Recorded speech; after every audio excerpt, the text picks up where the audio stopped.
L'accord signé lundi au Qatar entre le gouvernement militaire tchadien et des groupes d'opposition en vue de l'ouverture d'un dialogue national pour la paix suscite des réactions mitigées. Alors que certains Tchadiens saluent cette avancée, d'autres déplorent le retrait des factions rebelles les plus importantes.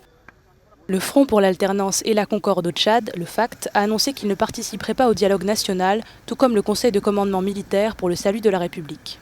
Quel que soit le résultat auquel les négociateurs de Doha sont parvenus, il faut saluer cet accord de paix qui est très attendu.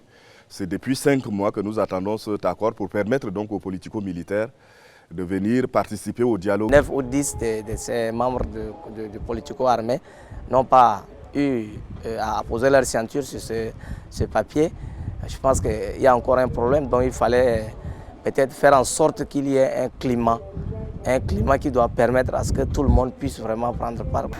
Le dialogue national pour la paix, qui doit s'ouvrir le 20 août dans la capitale N'Djamena, vise à préparer la tenue de l'élection présidentielle prévue pour octobre, selon le président du Conseil militaire de transition, Mahamat Idriss Déby. Cet accord, il se pose encore un problème de sa mise en application sur le plan intérieur, qui n'est pas adhérent.